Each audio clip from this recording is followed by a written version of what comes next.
Alrighty. Hopefully everything is going well. But I am back. So I am going to be reading the two more essays from the Gender Reader book.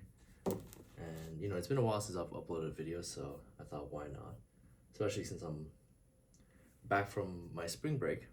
So let's do this. So let me go to my assignments.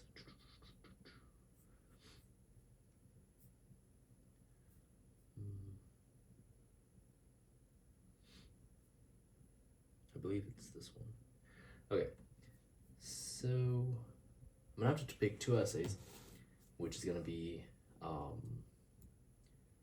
could be anything honestly, but I'm gonna try to pick the essays that are not too big. So for instance, let me go by, so let's read the first one, which is by Goldberg, which is from 425 to 430. So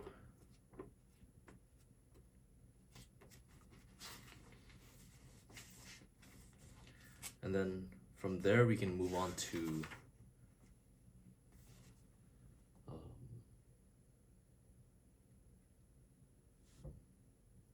Crick. I don't know what last names is Crick, which I'm assuming is the next chapter. No, it's not. Should be in the table. Okay. Regardless, let's read the first one, which is Cultural Violence: Are Women Prejudiced Against Women? Okay, this is by Philip Goldberg, and the pretext reads, most people would agree that men perceive and evaluate women and men differently. Such is the basis for claims of discrimination and sexism. Professor of psychology Philip Goldberg argues, however, that women do the same, that women consider their own sex inferior. In the following essay, Goldberg describes and reports on an experiment that led him to this conclusion, a study in which women evaluated identical articles attributed to hypothetical male and female authors. Woman, advised Aristotle, may be said to be an inferior man. Because he was a man, Aristotle was probably biased. But what do women themselves think? Do they consciously or unconsciously consider their own sex inferior?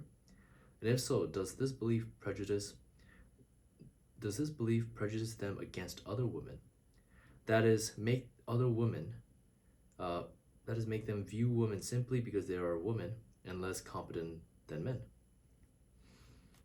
According to the study conducted by myself and my associates, the answer to both questions is yes. Women do consider their own sex inferior. And even when the facts give no support to this belief, they will persist in downgrading the competence, in particular, the intellectual and professional competence of the fellow females. Okay, so from these two paragraphs that I've seen so far, they're taking a quote from Aristotle, which is a famous Greek philosopher, I believe.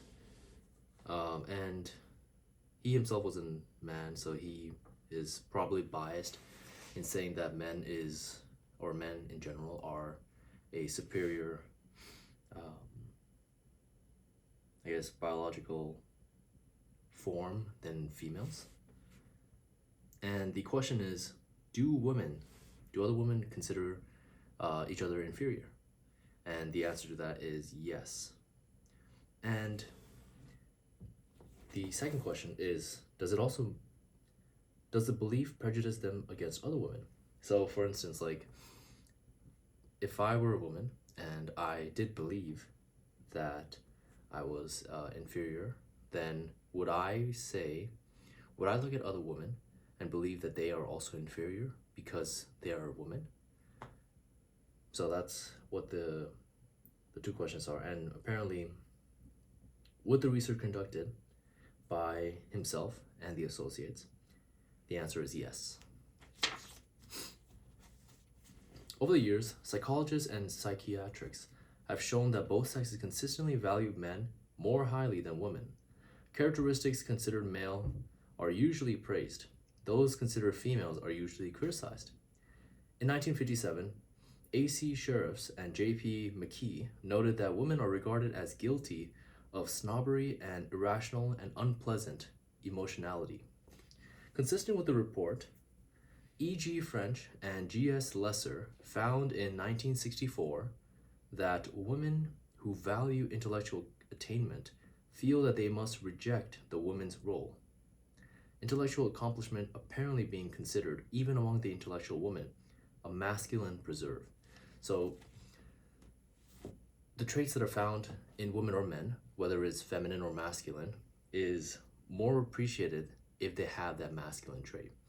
Those that have a more feminine trait, from what I'm assuming, are more criticized. So, yeah, and the research shows that characteristics considered male, so masculine traits, are more praised, usually more praised. It's interesting. Okay. In addition, even among intellectual women, a masculine preserve. In addition, ardent feminists like Simone de Beauvoir and Betty Friedan believe that men, in important ways, are superior to women. Now, is this belief simply prejudice, or are the characteristics and achievements of women really inferior to those of men? And in answering this question, we need to draw more careful distinctions. Okay, so the idea is that instead of like specifying if it's inferior, maybe it's just different. Maybe there are different characteristics that are attributed to women that are deemed to be not necessarily inferior, but its own category. I think that's what they're trying to answer, which is why it says we need to draw some careful distinctions, because it doesn't necessarily mean that it's inferior, it's just different. Most important, we need to recognize that there are two distinct dimensions to the issue of sex differences. The first question is whether sex differences exist at all, apart from the obvious physical ones. The answer to this question seems to be an unanimous yes. Men, women, and social scientists agree that psychologically, and emotionality, as well as physically, women are different from men. But is being different the same as being inferior? It is quite possible to perceive a difference accurately, but to value it inaccurately, which makes complete sense. That's what I was like going off of. I do believe that they're trying to answer whether women are simply different, like they think differently, they act differently, and it shouldn't be considered inferior. So I think that's what they're trying to do. So do women automatically view their differences from men as deficiencies? The evidence is that they do, and that this value judgment opens the door to anti-female prejudice. For if someone, male or female, concludes that women are inferior, his perceptions of women, their personalities, behavior, abilities, and accomplishments will tend to be colored by his low expectation of women. Interesting. As Gordon W. Allport has pointed out in The Nature of Prejudice, whatever the facts about sex differences, anti-feminism, like any other prejudice, distorts perception and experience. So the idea of having prejudice against a certain type of people will essentially distort the perception about them and experience, which makes sense, because if you think about it, like let's say you're meeting a person for the first time and you have a preconceived notion about them, then that would mean that you don't necessarily know who they are, right? They could be the nicest person in the world, but they could have like a mean face, or you know, instinctively we think that this person could be dangerous because maybe they're like super tall and like intimidating, and you know, they just don't seem friendly. But in reality, that's not the case. And what I'm trying to connect is that you shouldn't necessarily have prejudice the same way that you shouldn't have preconceived notions about other people. I think that's what I think that's a decent analogy. What defines anti-feminism is not so much believing that women are inferior as allowing that belief to distort one's perceptions of women. More generally, it is not the partiality itself, but the distortion born of that partiality, partial partiality, that defines prejudice. Thus, an anti Semite watching a Jew may see devious or sneaky behavior, but in a Christian, he would regard such behavior as only quiet, reserved, or perhaps even shy. That makes sense. Prejudice is self sustaining. It continually distorts the evidence on which the prejudiced person claims to base his beliefs. Allport makes it clear that anti-feminism, like anti-Semitism or any other prejudice, consistently twists the evidence of experience. We see not what is there, but what we expect to see. So yeah, like going off with the preconceived notions, we expect to see this, this specific type of like attitude or this behavior that that type of person would normally attribute to. However, um, contrary to that, normally it's completely different. Like you may have one sort, some sort of like perception about this one person, but it could be completely different. And I think that's what they're trying to point out here as well. The purpose of our study was to investigate whether there is real prejudice by women against women, whether perception itself is distorted unfavorably. Specifically, will women evaluate a professional article with a jaundiced eye when they think it is the work of a woman, but praise the same article when they think its author is a man? Our hypotheses were so there's two bullet points. So there's two hypotheses. The first one is even when the work is identical, women value the professional work of men more highly than that of women. And the second hypothesis is, but when the professional field happens to be one traditionally reserved for women, for instance, nursing or dietetics, this tendency will be reversed or at least greatly diminished, which makes sense. So those two hypotheses, I can see that making sense. And remember, it's just a hypothesis. It doesn't mean that it's true. But the reason why they chose is because the first one,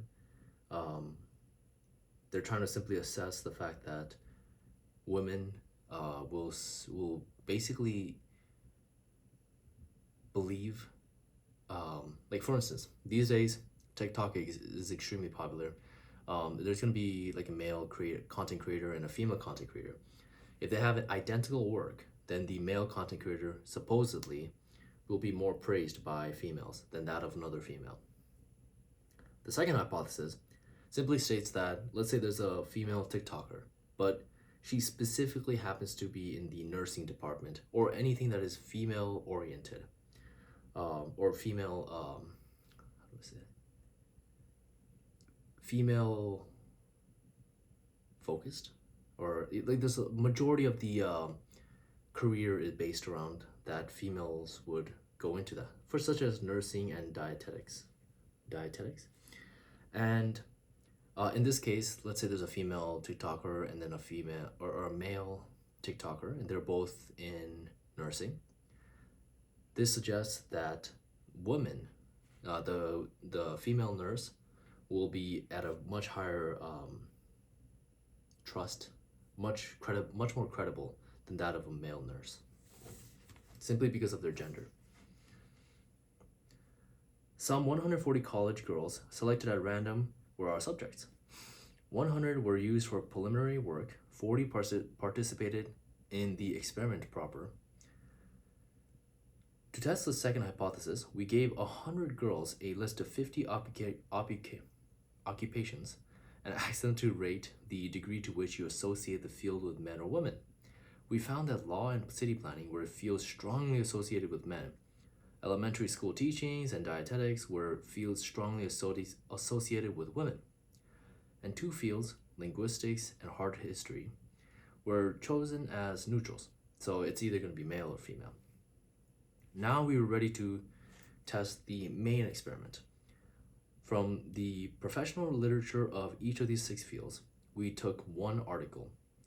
The articles were edited and abridged to about 1,500 words, then combined into 2 equal sets of booklets. The crucial manipulation had to do with the authors' names. The same article bore a male name in one set of booklet, a female's name in the other set. Okay, so they're basically going to get like a scholarly article that is 1,500 words, and one's going to be by a male author, and the other one's going to be by the female author, but they're the same exact article. In the first set, the article bore the name John T. McKay, and in set 2, the same article would appear under the name Joanne T. McKay. Each booklet contained 3 articles by men and 3 articles by women. So there's a total of 6 articles. So there's enough sample size to the point where like, it's not just 2 articles, so you can't just be like this or this. Because you have 3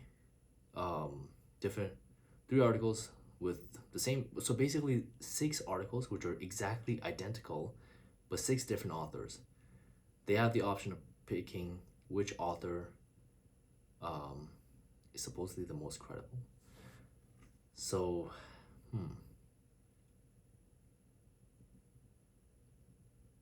okay, it's interesting.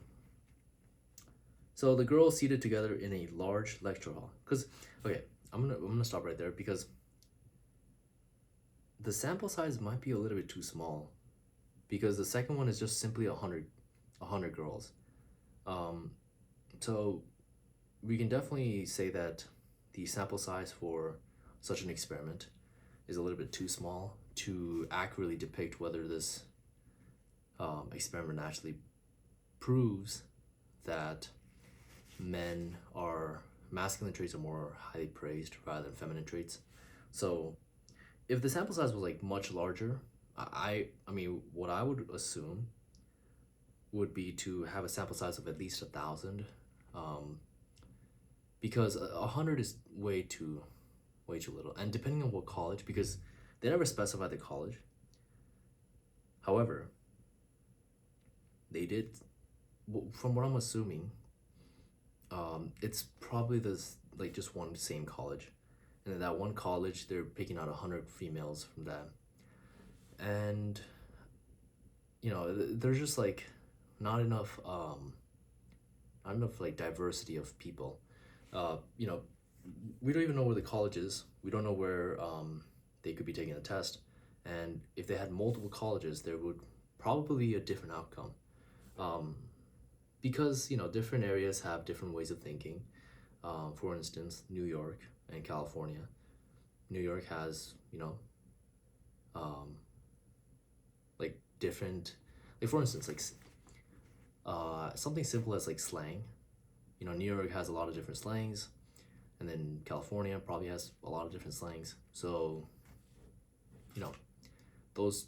that's just one factor. I'm assuming there's a lot more, but that's why I'm saying that like 100 females for the second hypothesis is a little bit on the lower side.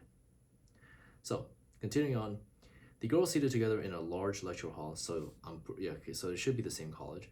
We're told to read the articles in their booklets, and given these instructions.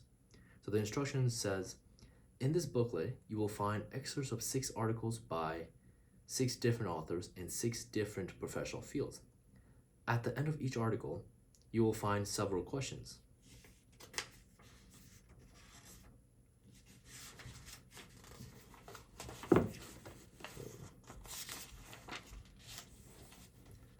You are not presumed to be sophisticated or knowledgeable in all the fields. We are interested in the ability of college students to make critical evaluations. Okay. So they don't, I don't know what the specific term for such an experiment is, but the sample size is very low and the participants do not know about what the experiment is. So I think it's going to be unbiased. I don't know, it's like a specific term for in psychology, but moving on. Note that no mentions at all were made of the author's sexes. That information was contained apparently only by coincidence in the author's name. The girls could not know, therefore, what we were really looking for. At the end of each article were 9 questions asking the girls to rate the articles for value, persuasiveness, and profundity, and to rate the authors for writing style, professional competence, and professional status, and ability to sway the reader. On each item, the girls gave a rating from 1, which is highly favorable, to 5, which is highly unfavorable. Generally, the results were in line with our expectations, but not completely. In analyzing 3 results, we used 3 different methods. The first is we compared the amount of anti-female bias in different occupational fields, which states that would men be rated as a better city planners, but women be better dietitians. We compared the amount of bias showed in the 9 questions that followed each article, which is the second one. Would men be rated more competent, but women be more persuasive? And then the third one is that they ran an overall comparison, including both fields and rating questions. Starting with the analysis of bias by occupational fields, we immediately ran into a major surprise. See the table below. Okay. That there is a general bias by women against women, and that it is strongest in traditionally masculine field, was clearly borne out. But in other fields, the situation seemed rather confused. We had expected the anti-female trend to be reversed in traditionally feminine fields, but it appears that even here, women consider themselves inferior to men. Women seem to think that men are better at everything, including elementary school teaching and dietetics. Scrutiny of 9 rating, actually, before I continue, there's a table right here. So there's 3 different categories. There's a field or article, male and female. I'm going to show you really quickly. Okay. And in this table, there is 5 different sections, which is the art history, the dietetics, education, city planning, linguistics, and law. So it says these are the total scores of college girls who gave 6 pairs of articles they read. The lowest possible score is a 9, which would be the most favorable. So the lower the score is, the better, essentially. The highest possible score is 54, which is the most critical, which is the worst. While male authors received more favorable ratings on all occupational fields, the differences were statistically significant only in city planning, linguistics, and especially law. So yeah, let's check it out. So in art history, female actually had a lower score, which is better. Dietetics, males had lower score, which is better in this case. Education, males had a lower score. City planning, same thing. Linguistics and law. Okay, that I see that.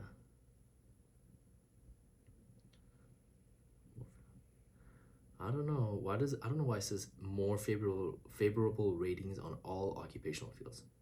I mean, I guess that makes sense because technically it means that it's not, it's more favorable. Doesn't mean that it's better. Because in art history, there's a 23.35, while for the female side, it's 23.10. So technically, in that section, females were seen as better for that specific field. Okay, that's interesting.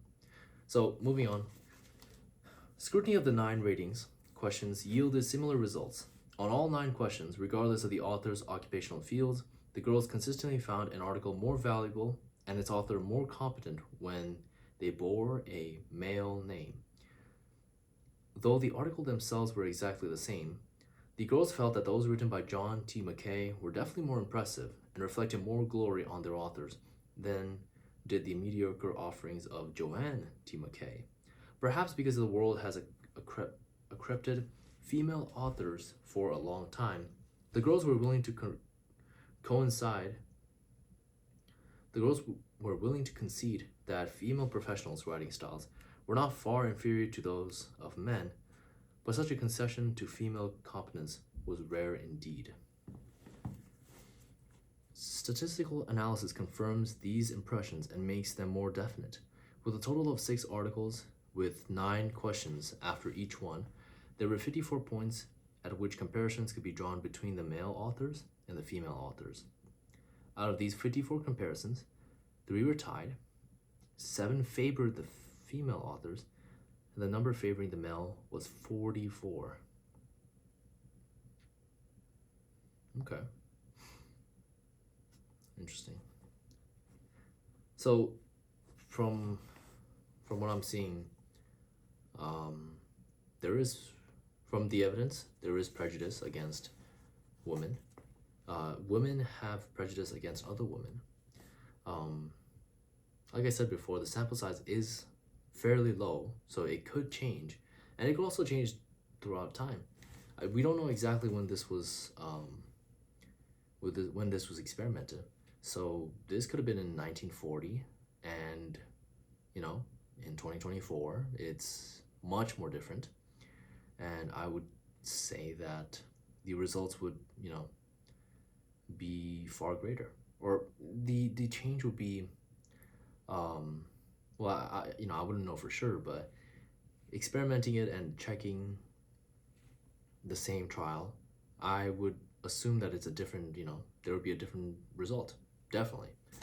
And with the higher sample, there could be an even greater discrepancy, or maybe lower, who knows. Okay. Clearly, there's a tendency among women to downgrade the work of professionals of their own sex, but the hypothesis that this tendency would decrease as the femaleness of the professional field increased was not supported. Even in traditionally female fields, anti-feminism holds sway. Since the articles supposedly written by men were exactly the same as those supposedly written by women, the perception that the men's articles were superior was obviously a distortion. For reasons of their own, the female subjects were sensitive to the sex of the author, and this apparently irrelevant information biased their judgments. Both the distortion and the sensitivity of the precedes that precedes it are characteristics of prejudice. Women at least, these young college women are prejudiced against female professionals, and regardless of actual accomplishments of these professionals, will firmly refuse to recognize them as equals of their male colleagues. Is the intellectual double standard really dead? Not at all. And if the college girls in this study are typically of the educated and presumably progressive segments of the population, it may not even be dying. Whatever lip service these girls pay attention to modern ideas of equality between men and women, their beliefs are staunchly, Staunchly,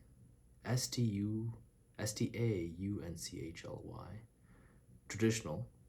Their real coach in the battle of the sexes is not Simone de Beauvoir or Betty Friedan. Their coach is Aristotle. Wow. Interesting. Okay, that was fairly quick, in my opinion. I'm gonna have to go over it again just to make sure that, I'm gonna jot down notes and whatnot, because this is gonna be on the exam. So, yeah. So this is nice. Let's move on to the other essay. So I'm gonna try to read Kirk, Kirich, Kirich, I think. So I don't know exactly where Kirich is, but let's see. Before I actually start that, I want to make sure my battery is not dead. Nope, good to go. That only took 5% actually. Wow, that's actually pretty good. 30 minutes of recording, and it only took down 5%. So that's pretty good in my opinion. Let's see.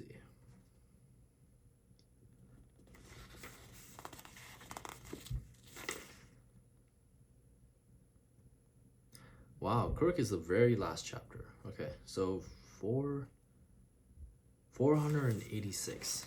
Got it. Okay, I'm gonna put a bit of a note, just letting myself know that I did this section. And then 486 is right over here.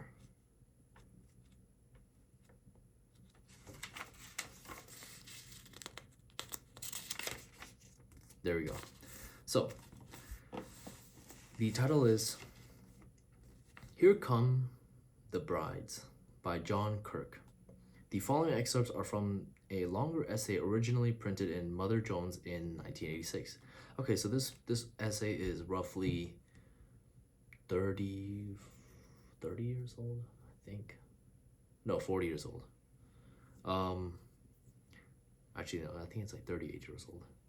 Here, John Kirk discusses the mail order bride business and includes interviews with American husbands and their Asian wives. Okay. And I assume mail order brides are basically like getting brides from different countries. Basically, you pay like a company, and they'll bring over. They'll show you like possible brides that you may like, and in return, you pay them money, and you get someone from another country. I think that's how that works. I'm not entirely sure. The condominiums come in mirror images, but not occupants. Actually, before I start, I would like to make sure that this is not too long of a.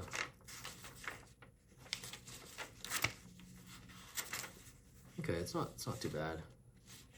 It's roughly like 8 pages.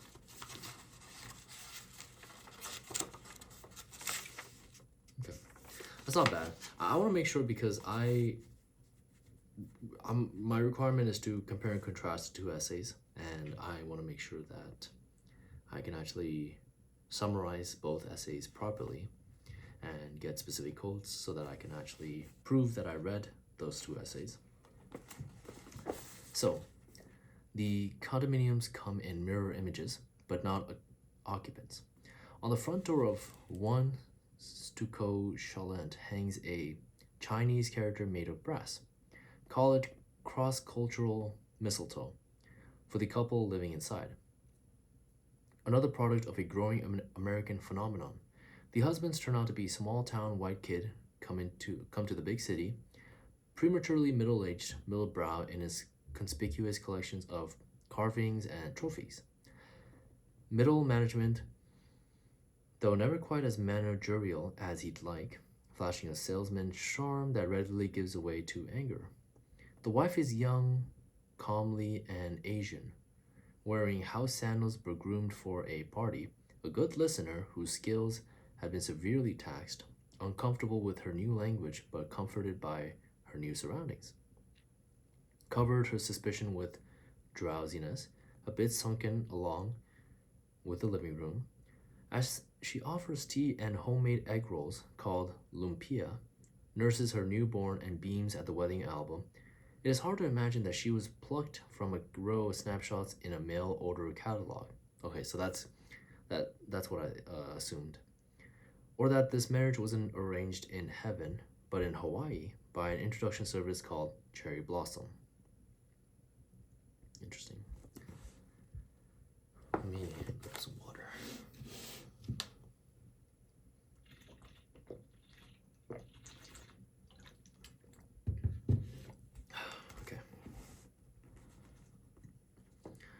Then come the corrections in one another's version of events, made, made most gingerly.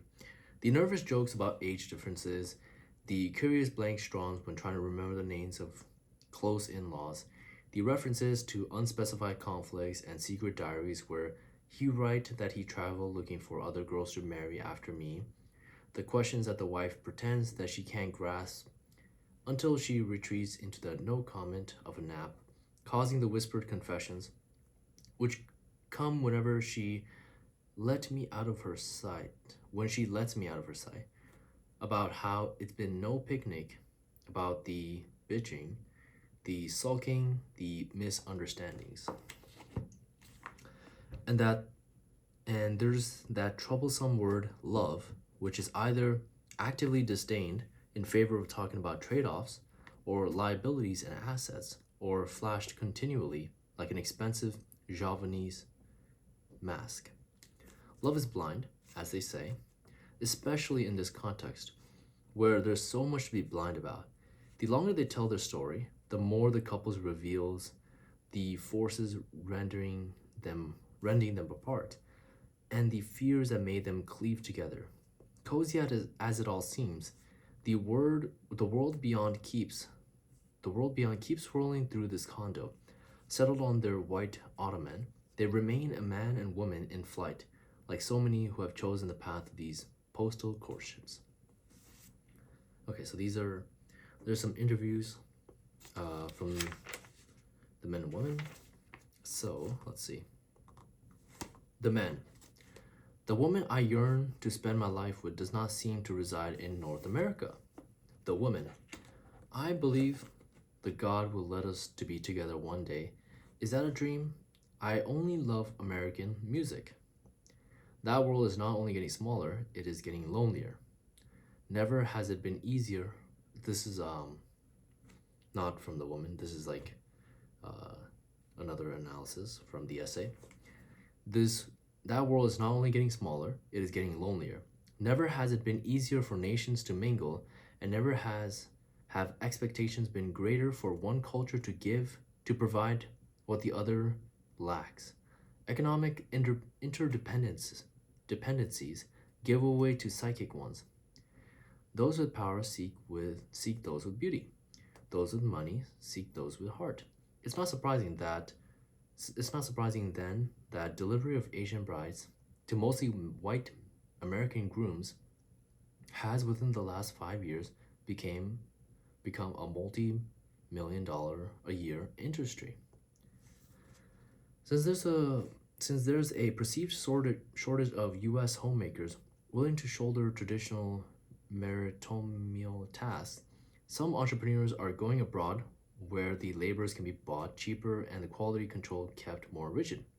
Imperialists of the heart, these men strike out for poorer lands in search of the raw material necessary to manufacture raw materials necessary to the manufacture of their fantasies. If emotional fulfillment is as vital to U.S. national security um, as South African chrome, then it must be secured in regular shipments. Love itself has become the ultimate consumer good, and as with so many others, an increasing number of shoppers are no longer buying American. The catalog. Congratulations, you have taken the first step towards discovering an eternal treasure.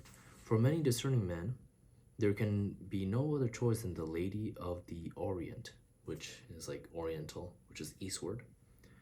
These women possess wit, charm, and grace unmatched anywhere in the world. They are faithful and devoted to their husbands. When it comes to sex, they are not only demonstrative, blah blah blah blah. She wakes up in the morning, blah blah blah. You have heard you have heard the phrase a woman of the 80s. We recommend a woman for all time, an Asian woman. Although no one has kept exact figures, it's a safe bet that 10,000 marriages have resulted from these air male relationships over the past 12 years. So it so this was written in 1986, so at least 12 years, meaning that this would have been around what, 1970, 74, right? No, yes. So this 12 years was roughly 40, 50 years ago. And imagine today, it probably is even higher. I'm pretty sure there's a term called um, passport bros or something, where you basically go to another country to find someone else because in the United States, they assume that, or not they assume, I think they just simply can't find a woman that they could be in a long term relationship with. And because of that, they would rather go to another country and find someone else there, which is supposed, from what they assume, it's going to be easier because, as the book says as well, they're basically trading um, the economic status for beauty, and for those that have beauty for economic status. And that somehow works. But then the thing is, like, it's weird when it comes to like marriages because, as stated, like, love is blind. So yes, there could be moments where both parties will be in love with each other.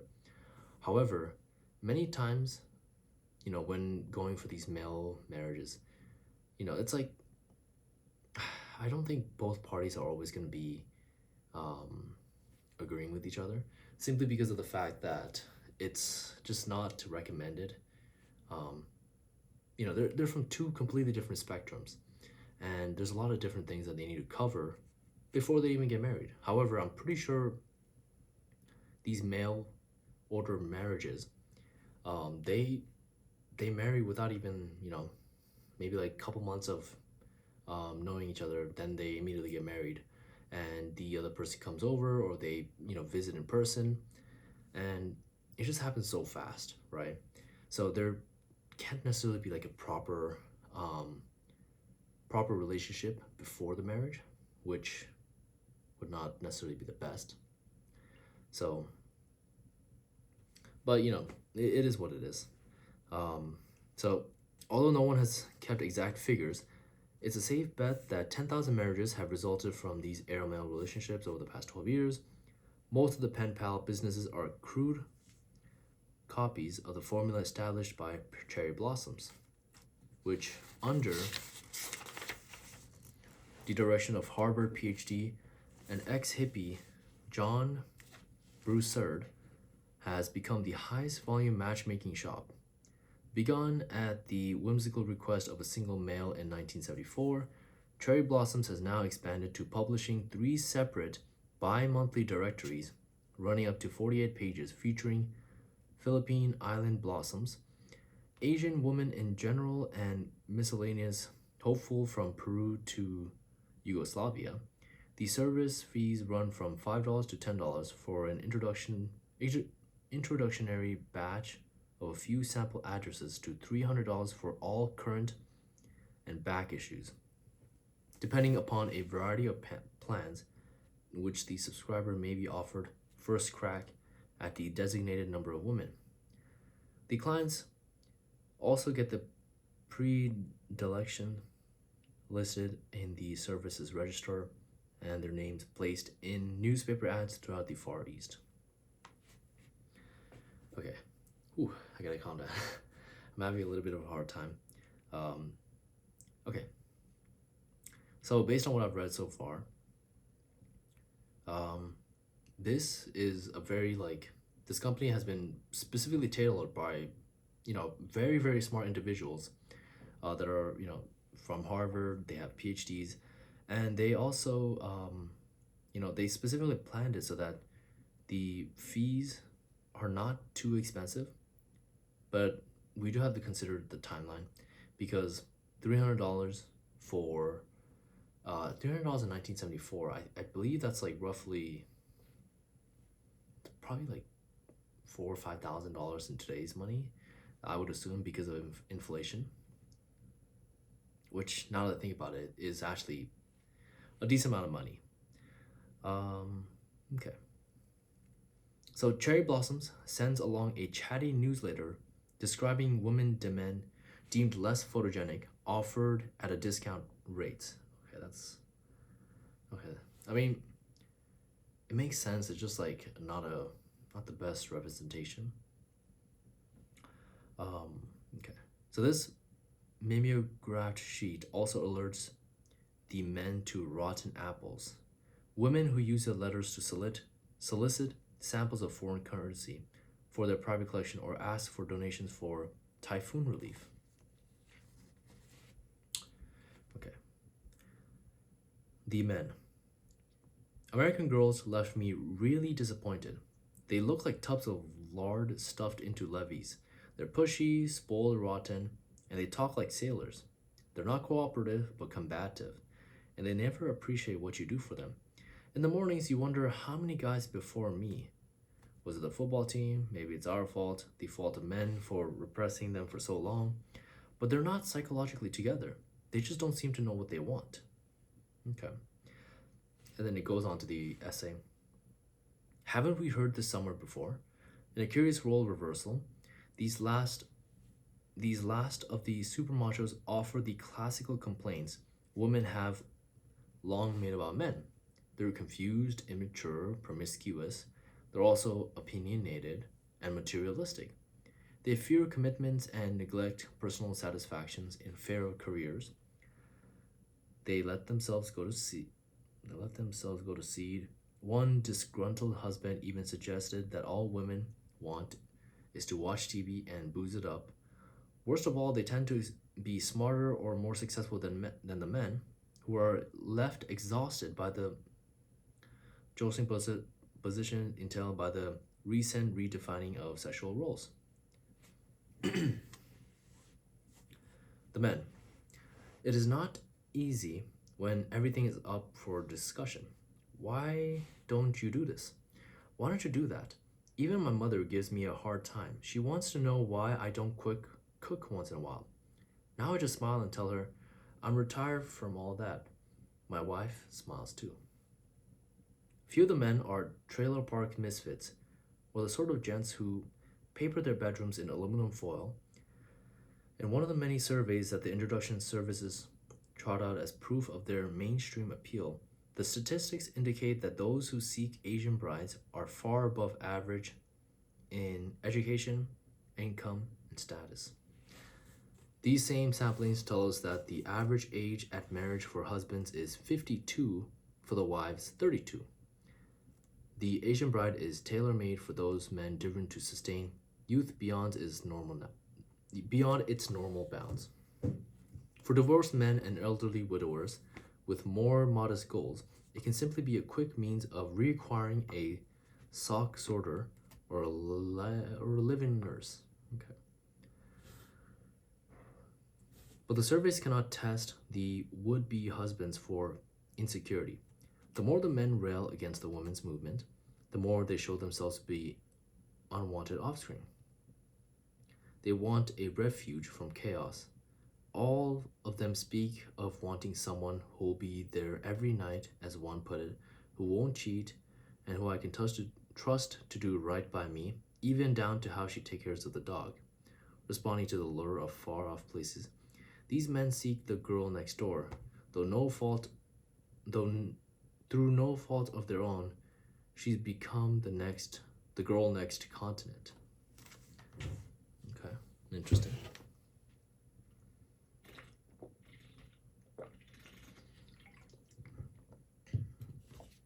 Okay,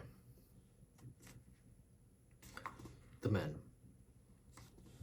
It's very safe. There are no messy endings, and it's slow enough that you really get to know someone. Not like dating here, when suddenly you get in way over your head. Okay. Once they once they get to know someone, the men venture out to meet their pen pals or pals.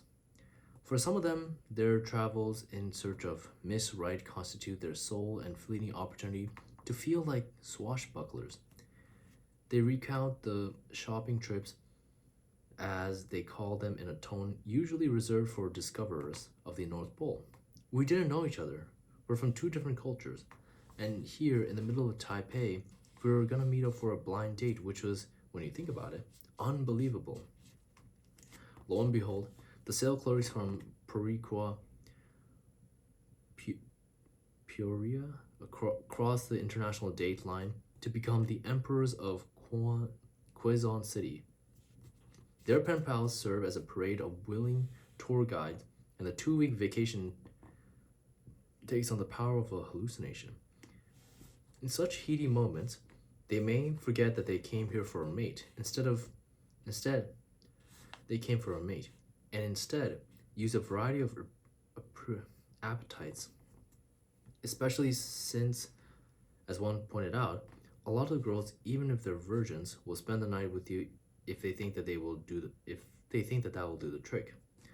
Others concentrate dutifully on their chosen lady, presuming their charms match up to the penmanship, savoring a courtship whose Victorian pace is enforced by watchful relatives.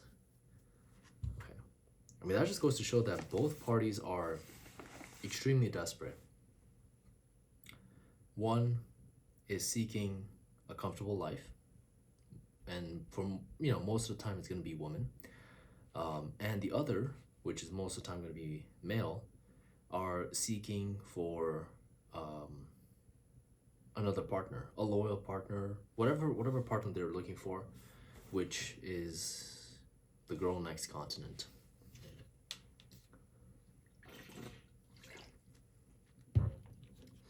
But regardless, both parties are extremely, devoted to something like this, which means that it must be working. The men. I couldn't believe it once I got over there. The choices were mind-boggling. All the girls called me Superman. It was like I was a white god. You walk around here and you're just another schmuck. In Cebu City, the heads were turning. You'd think Robert Redford or Paul Newman hit the town. The woman, I tell him, if you make love to me, you must marry me. I thought him sincere because he traveled to see my mother. 30 hours in Menendo, and even after he proposed, he keeps looking. He go to Hong Kong, Malaysia, traveling around for a long time to see pen pals there. He had other girlfriend in the Philippines, and I go up to his hotel room instead of waiting in the lobby. I find them together, then the game was up. The men. I don't think the transition was too rough on her. She cried every day for 2 years. The woman. I don't cry anymore. I used to write every day. Now I write only at Christmas. A neighbor teaches me to play bingo. Now I have bingo. I don't miss my family so much. What the hell? Okay. For the mail order bride, commitment is the easy part.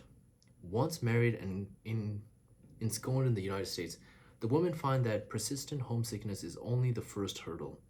The standard refugee traumas are bad enough, but these imported brides have to grapple in isolations with two equally challenging adjustments. First, they must learn the customs of new country and new husband all at once. Often they become acquainted with the hindrances of the latter before they've been exposed to the opportunities of the former. If becoming an American is their main aim, they are at the complete mercy of the spouse for the 3 years until citizenship is granted. So they have to wait like 3 years. So during that 3 years, basically their goal is to suck up to their husband, basically be as nice as a person can be to their husbands, no retaliating, no matter how infuriating that husband could be. You just kind of have to just do whatever you can to pass by, and then after the 3 years, once you get the citizenship, you can divorce. I'm assuming that's what the goal is. And the husband holds the power to deport her if she doesn't play by his rules. It is in this sense that every male order bride, no matter how willing, is a captive. Makes sense. The woman, that first year I cannot go out by myself. I would get lost. I know how to drive. I got my license. I just don't know the area too well, and I'm afraid to talk to other people. I'd rather stay in Taiwan, speak my own language. I feel more useful there. The men. Most girls think that they know what to expect, but they don't. Most of the guys lie and bullshit to them. They make them think that this is the land of milk and honey. They assume that as soon as you get off to the boat, there's a job waiting for you. A surprising number of these traditionalist couples want or need the women to seek employment, but lacking the language skills or finding that education counts for little. Those who expect to work for a living quickly learn that vaunted opportunities are not quite open at all. Okay. So, it seems to me as another goal for women that go to another country, such as the United States, is to not only get citizenship, so wait for that 3 years, but during that time, try to find a job and essentially make money so that they can send, the money that they make to the other countries, such as Taiwan, which was discussed in this essay. And the currency differences is also quite vast. So the money that she makes in the U.S. is far more than she would ever make in Taiwan. So her goal of making that money is possible. It's just you can't just get it right away. It's not that easy. And there's also language barriers. There's also communication barriers, which there's a lot of there's so many different challenges that you don't normally expect. Because I'm a U.S. citizen, I tend to I would assume that I am fairly knowledgeable in focusing, doing doing daily things, talking to my friends, talking to my professors, talking to different people. I have a fairly fairly high social intelligence on that, simply because this is where I grew up in. But if I were to go somewhere like China or Taiwan, then I would have much more difficult time, because I would have to adapt to their social norms and their standards. For instance, in China, I would have to learn their language, their specific language, because they have because the Republic of China, they have multiple different languages, such as Fujianese, Mandarin,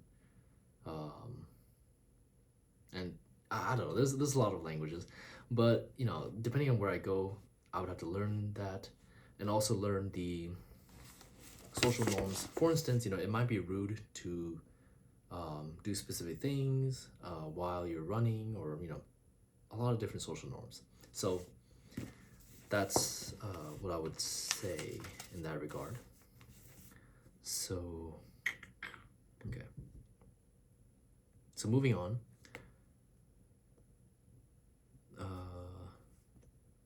Okay, so moving on, it says, and strangely enough, the common complaint that husbands seem to voice is that they have gotten too much loyal wife for the money. These men who claim to abhor the assertiveness of their own countrywomen report that they can't communicate with their new partners until they've become a bit more like themselves. To a man, they speak of having to teach their wives to express their feelings, even anger. Americanization begins at home. Interesting. The woman. It's true. I don't want to write check without his permission. I take a long time to learn to say it is not his money but our money. The men. She won't go anywhere without me or do anything without me, not even go to sleep. She practically asks for permissions to go to the toilet. She always says that it's the Filipino way. And finally, sometimes I have to just say, honey, this is not like the goddamn Philippines. And this is my way. My way can be enforced with fists, although actual instances of wife battering among mail order couples are difficult to trace. Many of the women are not aware of shelters and social services, or are reluctant to use them for fear of deportation. That's really kind of depressing. For every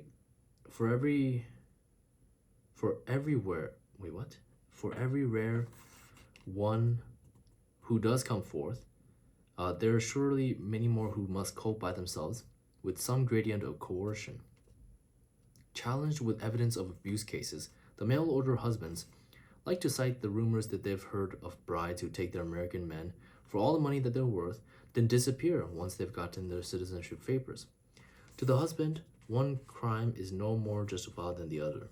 In this bargain, the terror cuts both ways, and the keeper is often as fearful and watchful as the captive. That's a crazy way to announce. I mean, I can't believe they're using. I mean, it makes sense that they're using these terms for such a weird marriage. But is that even considered a marriage? Like, I don't know. Like, by social terms, I don't know if that's the right way of saying a marriage, because you're simply like they said, you're one of them is a owner and the other one is a captive. The man. My wife keeps saying she's going to walk out one of these days. I can't tell if she's kidding or not. The woman. Here I got more freedom, but mostly I don't look out windows. My husband not like me talking. He's not bad man, just a nasty guy with temper. Just as the situation breeds betrayal, sudden or gradual, so it provides incentives for success. It will take many years before we know whether these marriages prove any more durable than those of American marriages in general, although statistically speaking, that wouldn't take much. Yet, unlike their American counterparts, these newlyweds show an uncommon determination to bridge their differences. Few of the wives are going to casually give up on their effort. Most have been schooled in making the best of it on the home front and do not accept divorce as an alternative. These women have cast too much aside, and the men they have invested an equal amount in effort, cash, and idealization of their quest. The men. The first year was very tough. With the conflicts we had, if we hadn't already been married, we probably never would have gotten married. The woman. Your mate is picked by God. You have only to be patient and get along. It's very interesting the way that the two groups depict one another. One is like, it's fate. You have to go along with it. And then the men is like, oh my God, yeah, I picked the woman, but this first year it was such a bad time. I never would have gotten married with him if I realized it was this bad. So it's like you can see the different amount of privileges that men and women have in such a relationship, and it's honestly I don't know, to each their own, I guess. But something like this is very reading about it is it's difficult to read, because comprehending such a relationship is it's not fun, I'll tell you that. If Asian women seem more willing than the American sisters to make compromise, that is because some bring with them a different model of what marriage is supposed to provide. Where wedlock is seen primarily as a pragmatic partnership, it ceases to carry the burden as an emotional cure-all. This view of marriage, based in its most idealized form on mutual aid and on the slow unearthing of feeling, has certainly proven useful to the continuation of the species throughout the centuries, and it is one of these 20th century husbands strained to emulate. The men. When I married her, I didn't love her. I admire her and I respected her, and I decided to take a chance. In the Asian tradition, one learns to love someone, and I feel it's growing every day. It's not the same thing as it is in the States. It comes slowly. It's healthier this way. Okay.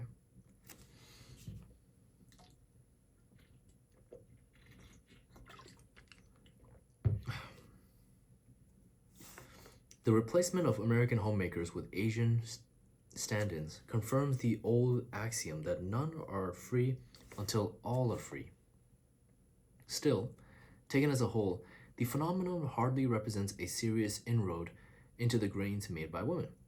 These are grains that appear irreversible worldwide, and it will take a great deal more than a few thousand rather fragile old-fashioned marriages to reverse the tide. The march toward a workable equality of the sexes is not what's threatened by the growing attraction of white American males to Asian women and the ideal that they are imagined to embody. The only thing threatened is the relatively new concept of marrying for passion and separating for lack of same. It is one it is one more joust, this time from the male side, over our contemporary prescriptions for happiness. The men. We believe in traditional roles. Like the men washes the car, the women sweeps. It's so easy to get along that way, where everything's clear. The women. It's not true that Asian men and American men different. Men are men everywhere. Some help the women out and some don't. Okay. Some American feminists and Asian American organizations have condemned the mail order trade as a legalized prostitution and pen pal marriage as inherently abusive, but such rhetoric serves to obscure reality rather than transform it. If the Asian trade leads to a kind of slavery, then it is a volunteered servitude, so something like an indentured servitude, where, from what I assume, like indentured servitude is simply the idea that one will work for another person, essentially like a contract, and they'll work for like let's say 7, 8 years, and then they'll be free. And in this case, it's eerily it is looking pretty similar because um, the woman is technically in a contract with the male to be with him for 3 years, and that once she gets the citizenship, she will be free. She will be free to either stay with him or divorce and basically continue to live in the U.S. but be her own person. So, where is it? So, if the Asian trade leads to the kind of slavery, then it is a volunteer servitude that is but a single link of chain apart from the unwritten contract that binds any man to any woman. Judging these brides by Western standards of 10 means trying to convince the oppressed of just how unhappy they would feel if they could only see their true condition. Unfortunately, the path of human want is rarely politically correct, and history does not move by morally approved acts. Listening to the voices rising from these catalogs of need, what emerges is that those needs are not there to be labeled false or backward. They are there to be met. The woman. I am here in this stranger place with no one can share my loneliness. Do you think you can maybe like me, love me, need someone for loving? Isn't a joke? There are bound to be more and more stories of intercultural courtship where happy endings are unlikely, but surprise endings can do the same job. For often as not, the reprieve that's granted is that neither party ends up getting anything that they resembles the order that they've placed. If it was really mail order, one husband joked, I'd have made my wife a bit younger and a lot richer. Where a human heart is the cargo, the customer can never be sure of exactly what he's ordering or whether he gets it delivered intact. The no-fault bride turns out to know very well of how to point a finger. The bullying husband ends up in an arm wrestle with his own stereotypes. The men. Asian women are not subservient types that the media makes us to believe. They can be very strong-willed, I'll tell you. My wife won't take a no shit off nobody. The woman. In America, it's not very easy to like, I think. You can't pick money off the streets. It's hard work, enjoying my life. In the posturepedic nuptial bed, over morning bowls of raisin bran, on proverbial weekend outings, it turns out that most of the time There is no Susie Wong present, no no Simon Legre, Legre. He is no John Wayne, and she is no Geisha. Instead of inborn submissiveness, she demonstrates that with exposure to new possibilities, a pesky tendency toward human enlargement. Confronted with the silence that comes with slavish absence or assent, reinforcing his solitude, he discovers rather enlightened cravings for a loud and living mate.